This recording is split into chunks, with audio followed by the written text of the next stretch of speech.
Good morning all of student.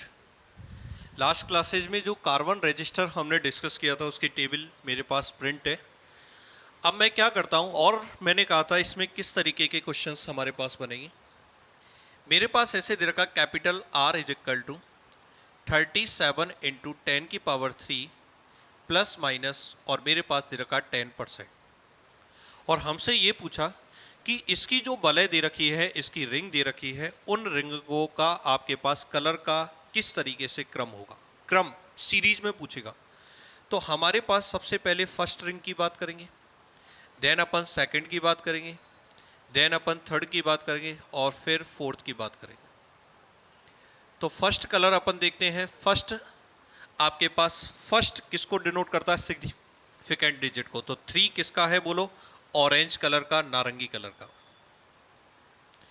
Next 7 की बात करते हैं। 7 बताओ किसका है? वॉयलेट कलर का। देन 10⁻³ 10⁻³ देखते हैं अपन। 10⁻³ ये किसका होता है? ऑरेंज कलर का। और देन अपन ये जानते ही हैं, ये 10% बताओ किस कलर का होता है? 10% हमारे पास होता है, बोलो किसका? सिल्वर का। ये लो, तो आप लिख दो orange comma violet comma orange comma silver. This is the series of colour for this carbon resistor. अब आपके पास मान के चलो ऐसे क्वेश्चन पूछ ले, एक रजिस्टर दे रखा है जिसकी फर्स्ट हमारे पास दे रखा है ब्लैक, दूसरा मेरे पास दे रखा है ब्राउन, तीसरा दे रखा है मेरे पास सलेटी, और चौथा आपके पास वलय नहीं दे रखी। इसका मतलब कोई रंग नहीं है, कोई रंग नहीं है। इसका रेजिस्टेंस फाइंड आउट करो, कैपिटल आर फाइंड आउट करो। निकाल सकते हैं क्या? बोलो capital R is equal to black colour, black का बोलो कितना होता है? Significant digit 0। ब्राउन का कितना होता है? 1 होता है। देन हमारे पास सलेटी, सलेटी आपके पास बोलो 10⁻8, 10⁻8, और प्लस माइनस ये हमारे पास कितना आ जाएगा? 20%। ये लो, प्लस माइनस कितना हो गया? 20%। क्लियर है बच्चों? कोई दिक्कत? अब हमारे पास ये 20% तो आ गया, तो capital R is equal to 0.01 into 10⁻8। 0.1 into 10⁻8 को चाहे तो 10⁻8 भी लिख सकते हो, लेकिन पीछे मैं बार बार कह रहा हूं ओम लगाना नहीं भूलना है, ओम लगाना नहीं भूलना है। और इसमें क्या क्वेश्चन बन सकता है? जैसे देखो, मैं आपको इस तरीके से लिख देता हूं, देखना। Capital R is equal to, मैंने लिख दिया 10⁻5 plus minus 3% ohm, sorry plus minus 5% ohm. मुझे कलर लिखने हैं, इसके कलर क्या क्या हो सकते हैं। तो 10⁻5 में तो 10 का मल्टीप्लायर दे रखा है, आगे की 2 रिंग खा गई। आगे की 2 रिंगों को पहले डिफाइन करेंगे। अब मैं या तो इसको ऐसे लिख सकता हूं, देखना, capital R is equal to ऐसे लिख सकता हूं क्या? 10 इंटू 10⁻4 प्लस माइनस 5%। लिख सकता हूं ना बच्चों? किसी ने कहा सर मैं ऐसे भी लिख सकता हूं इसको, capital R is equal to 0.1 into 10⁻5 plus minus 5%। ऐसे भी लिख सकता हूं। बिल्कुल सही है, दोनों तरीके से आप लिख सकते हो। अब अगर इस तरीके से दे रखा है तो इसका मतलब फर्स्ट रिंग हमारे पास होगी ब्राउन, सेकंड रिंग 0 है, इसका मतलब ब्लैक, 10⁻4 मल्टीप्लाई हो गया हमारे पास, बोलो क्या? येलो, और देन हमारे पास 5% का मतलब हो गया गोल्डन। और किसी ने इसके हिसाब से लिखा तो फर्स्ट रिंग हमारे पास होगी ब्लैक, सेकंड रिंग हमारे पास होगी ब्राउन, थर्ड हमारे पास होगा 10⁻5, 10⁻5 बोलो क्या हो जाएगा? ग्रीन, और देन 5% के हिसाब से हमारे पास कौन सा हो जाएगा? गोल्डन। तो हमने इसको 2 तरीके, ऐसा नहीं है 10⁻5 में सीधा मल्टीप्लायर लिख दो, नो, पहले दोनों सिग्निफिकेंट आपको देखनी पड़ेगी, कौन सी सिग्निफिकेंट डिजिट हमारे पास दे रखी है।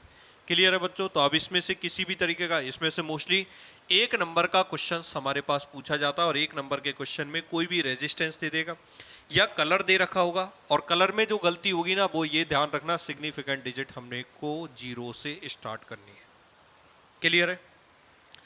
अब जिस तरीके से हमने कैपेसिटर के अंदर कैपेसिटर का कॉम्बिनेशन पढ़ा था, संयोजन पढ़ा था। इसी तरीके से हम संयोजन जो पढ़ेंगे वो किसका पढ़ेंगे, रेजिस्टर्स का, कि रेजिस्टर का जो संयोजन होता है या कॉम्बिनेशन होता है वो कितने टाइप्स का होता है और किस तरीके से हम फाइंड आउट करते हैं।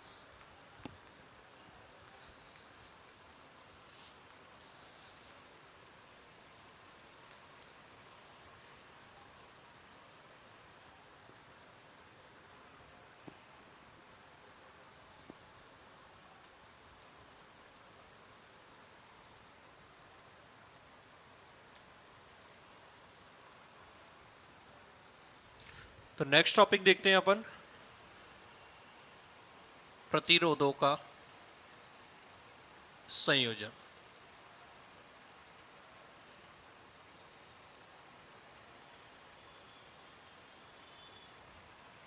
Combination of resistor.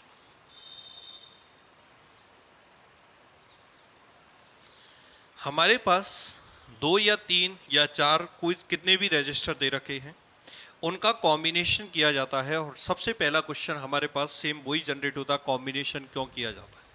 तो हम रेजिस्टेंस की वैल्यू को ज़्यादा गेन करना चाहते हैं या कम गेन करना चाहते हैं, या तो लार्ज वैल्यू गेन करेंगे या स्मॉल वैल्यू गेन करेंगे। अधिक और कम मान प्राप्त करने के लिए हम प्रतिरोधों का क्या करते हैं, संयोजन करते हैं। और मोस्टली प्रतिरोधों का जो संयोजन होता है वो 2 तरीके का होता है। फर्स्ट हमारे पास होता है श्रेणी क्रम संयोजन,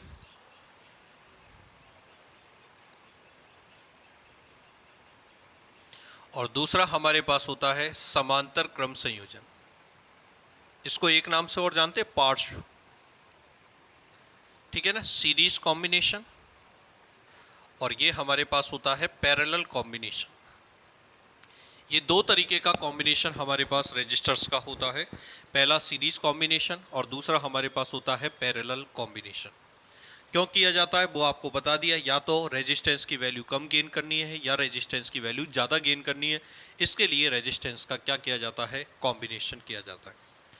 अब मान के चलो इसमें अपन एक निकालते हैं तुल्य प्रतिरोध, संयोजन में तुल्य प्रतिरोध निकालते हैं, इक्विवेलेंट रेजिस्टेंस निकालते हैं ना, इक्विवेलेंट रेजिस्टेंस हम फाइंड आउट करते हैं, तुल्य प्रतिरोध ज्ञात करते हैं।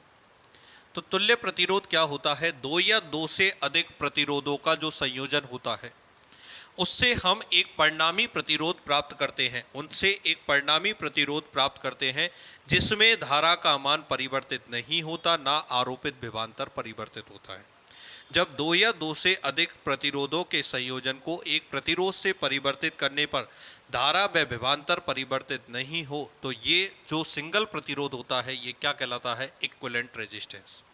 When 2 or more resistance are changed by the one resistor whose in which the flowing current and potential across it does not change, then this resistance is known as equivalent resistance।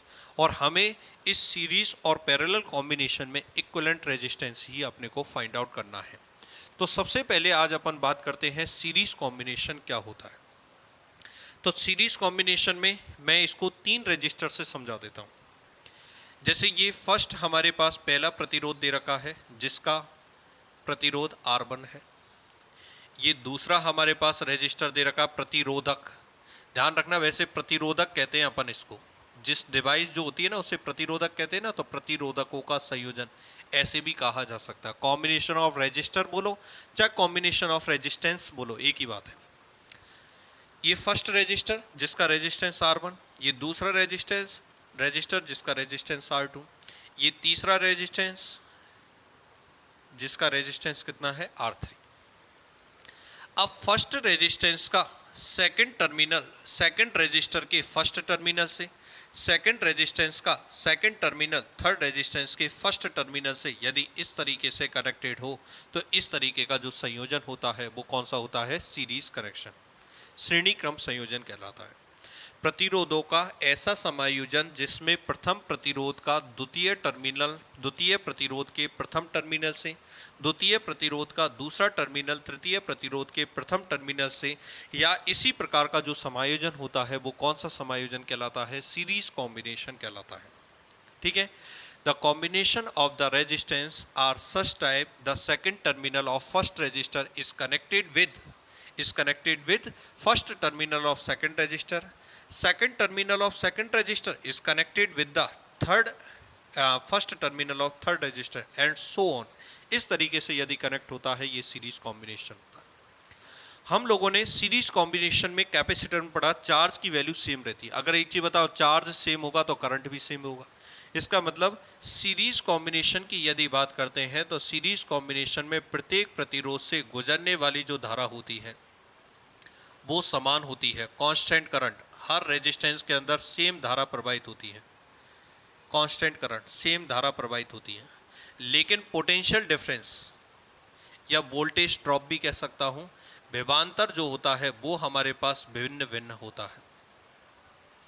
जैसे अगर मान के चलो इसके across मैंने एक B potential difference की एक बैटरी को मैंने कनेक्ट कर दिया और कनेक्ट करने पर इसमें मान के चलते हैं आई मान का करंट हमारे पास फ्लो होता है। ये आई मान का करंट फ्लो होता है। बी बोर्ड की बैटरी को कनेक्ट करने पर इससे आई करंट हमारे पास फ्लो होता है। तो R1 के अक्रॉस जो पोटेंशियल हमारे पास होगा, R1 के अक्रॉस पोटेंशियल हमारे पास होगा, बताओ कितना? B1। ये जो R2 है इसके अक्रॉस जो पोटेंशियल होगा इसको मैं लिख देता हूं, बताओ किससे? B2 से। और इसके अक्रॉस जो पोटेंशियल होगा इसको मैं किससे डिनोट कर देता हूं? B3 से। R1 के अक्रॉस कितना बताओ? B1। R2 के अक्रॉस कितना? B2। R3 के अक्रॉस कितना? B3। ये तीन रेजिस्टेंस हमारे पास इस तरीके से सीरीज में कनेक्ट है और मैंने B वोल्ट की बैटरी से इनको कनेक्ट किया हुआ। क्लियर है बच्चों? कोई दिक्कत? अब देखते हैं अपन B वोल्ट की बैटरी कनेक्ट करने पर पोटेंशियल डिफरेंस देखो डिफरेंट, लेकिन हमारे पास करंट क्या हो रहा है? सेम फ्लो हो रहा है। आई करंट बिल्कुल सब में सेम फ्लो हो रहा है। इसमें भी आई है, इसमें भी आई है, इसमें भी आई है। अगर मान के चलो इस R1 पर मैं ओम का नियम लगाता हूं, R1 B1 और करंट बताओ कितना हो गया? I1। तो क्या मैं ऐसे लिख सकता हूं क्या? B1 is equal to I R1, equation number 1। Second के लिए बोलो V2 इज इक्वल टू, बोलो क्या लिख सकता हूं? आई R2, इक्वेशन नंबर 2। और तीसरे के लिए क्या लिख सकता हूं? V3 is equal to I R3, equation number 3। तीनों के लिए मैंने लिख दिया। तो अगर कुल विभवांतर की बात करें, टोटल पोटेंशियल डिफरेंस की बात करें, तो टोटल पोटेंशियल डिफरेंस तो V इज इक्वल टू, बोलो कितना होगा? V1 plus V2 plus V3। मतलब ये पोटेंशियल तीन जगह खत्म हो रहा है ना, B1 पर, B2 पर और B3। तो B1 B2 B3, V is equal to value put करें, V is equal to B1 की जगह आई R1, B2 की जगह आई R2, B3 की जगह आई R3। आई को अपन कॉमन निकाल लेते हैं, तो ये ब्रैकेट में मेरे पास बताओ कितना आ गया? R1 प्लस R2 प्लस बोलो कितना? R3। क्लियर है बच्चों? कोई दिक्कत? अगर इस कॉम्बिनेशन को पूरे को मैं एक R इक्विवेलेंट केवल एक रेजिस्टेंस से चेंज कर देता हूं, तुल्य प्रतिरोध से, और बैटरी अपन ने वही B पोटेंशियल की बैटरी लगा रखी है। क्लियर है ना? करंट कितना फ्लो हो रहा है? I। तो इस कंडीशन में मैं V इज इक्वल टू, बोलो क्या कह सकता हूं? I R equivalent. यदि मान के चलो इसको पूरे कनेक्शन को अपन R इक्विवेलेंट से चेंज कर दें तो V इज इक्वल टू, बोलो कितना हो जाएगा? I R equivalent. तो V को रिप्लेस कर देता हूं, I R equivalent is equal to I R1 plus R2 plus R3। Clear? I से आई बताओ क्या हो गया? Cancel out. तो R इक्विवेलेंट की वैल्यू किसके इक्वल निकल गई? R equivalent is equal to R1 plus R2 plus R3। ये मेरे पास इक्विवेलेंट रेजिस्टेंस होगा। तो यदि कॉम्बिनेशन का अपन सीरीज कॉम्बिनेशन की बात करते हैं तो सीरीज कॉम्बिनेशन में हमारे पास तुल्य जो प्रतिरोध होता है, इक्विवेलेंट रेजिस्टेंस, वो आपके पास प्रत्येक रेजिस्टेंस के बीजगणितीय योग के बराबर होता है या योग के बराबर होता है। अब मैंने तो तीन लिए, यदि कोई कहता है n रजिस्टर ले लिए और जिनका resistance R1, R2, R3 date dash हमारे पास आर एन दे रखा है, तो बताओ आर इक्वलेंट की वैल्यू कितनी होगी? R equivalent is equal to R1 plus R2 plus R3 plus dot dash, कितना हो जाएगा बताओ? आर एन होगा ना। एक क्वेश्चन और बना दें, यदि मान के चलो n रजिस्टर दे रखें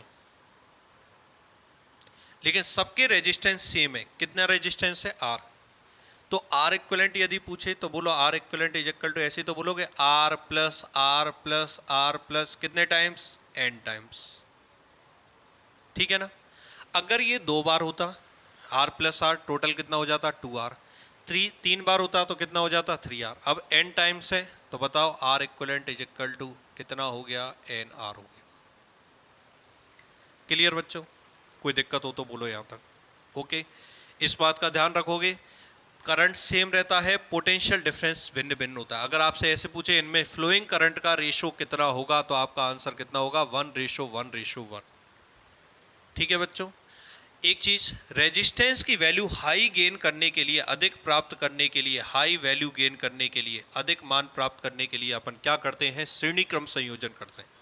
जबकि कैपेसिटर में उल्टा था, कैपेसिटर में सीरीज से कम प्राप्त होती थी और इसमें श्रेणी क्रम में क्या होती है? ज़्यादा प्राप्त होती है।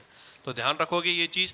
प्रतिरोध का मान अधिक प्राप्त करने के लिए अपन क्या करते हैं? सीरीज कॉम्बिनेशन करते हैं, ठीक है ना। वैसे तो इसमें कोई दिक्कत है नहीं है, 10th क्लास में भी ये कैलकुलेशन आप लोगों ने पढ़ी है, और हम लोगों ने कैपेसिटर में भी इसको डिफाइन कर दिया था किस तरीके का सीरीज कॉम्बिनेशन होता है। क्लियर है? फॉर्मूला ध्यान रखोगे सीरीज कॉम्बिनेशन का, R equivalent is equal to R1 plus R2 plus R3। अब नेक्स्ट अपन डिस्कस करते हैं समांतर क्रम संयोजन की। अगर तो समांतर क्रम संयोजन में हमारे पास कितनी वैल्यू होती है?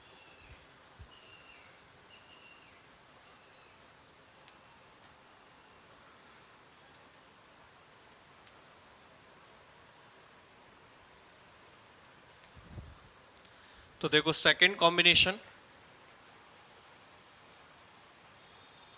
समांतर क्रम संयोजन, पार्श्वी कहते हैं इसे, ठीक है ना। और इस बात का ध्यान रखना, इंग्लिश में इसको क्या बोलते हैं? Parallel combination. अगर पैरेलल कॉम्बिनेशन की अगर हम बात करें तो किस तरीके से पैरेलल कॉम्बिनेशन बनता है? 3 रजिस्टर ले लूं, फर्स्ट, सेकंड और ये थर्ड। यदि हम प्रतिरोधों का ऐसा संयोजन करें कि इनके फर्स्ट टर्मिनल, प्रथम टर्मिनल एक बिंदु पर और द्वितीय टर्मिनल दूसरे बिंदु पर आपके पास एक साथ जुड़े हों। ऐसा कोई जरूरी नहीं है इस डिजाइन में जोड़ूं मैं, इसको ऐसे भी जोड़ सकता हूं, एक ही बात है, ठीक है ना। आपको तो ये ध्यान रखना ये कनेक्शन जुड़ कैसे रहा है। ओके, तो ध्यान रखना हम क्या बोल रहे हैं? प्रतिरोधों का ऐसा संयोजन जिसमें दिए गए प्रतिरोधों के प्रथम टर्मिनल एक बिंदु पर और द्वितीय टर्मिनल दूसरे बिंदु पर आपके पास जुड़े होते हैं। When first terminal of the given resistor are connected one point and second terminal are connected at another point, this combination is known as parallel combination।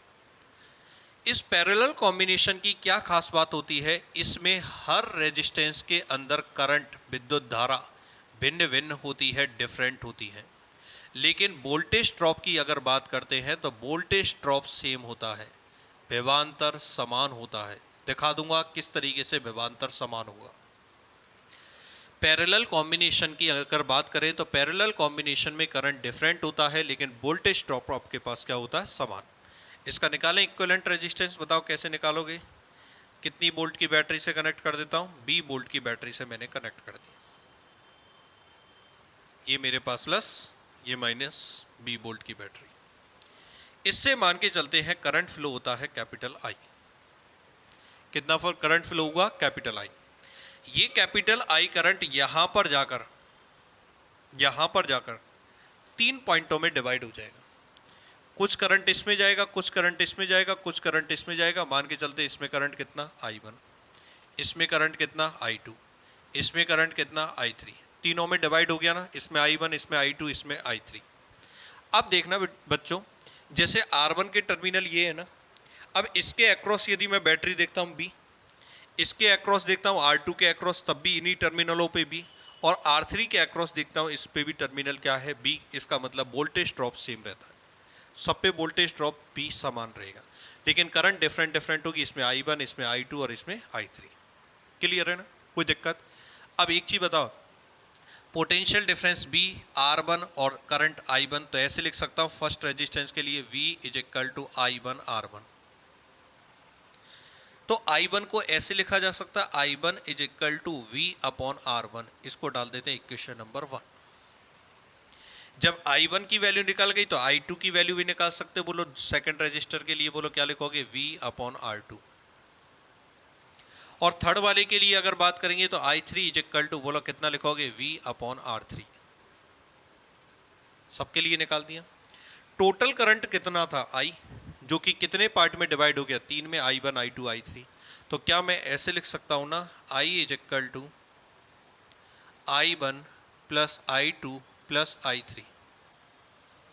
Value put करो I1 I2 I3 की, बोलो V upon R1, V upon R2, V upon R3।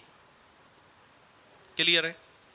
अब इस पूरे को R equivalent से change कर दें।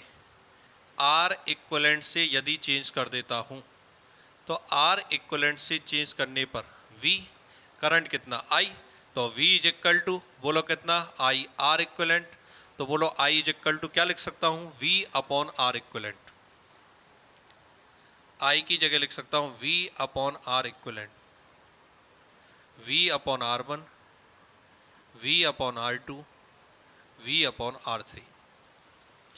ऊपर से V को हमने कॉमन निकाल दिया, V से B हमारे पास कैंसिल आउट हो गया, तो हमारे पास वैल्यू हुई 1 upon R equivalent is equal to 1 upon R1 plus 1 upon R2 plus 1 upon R3।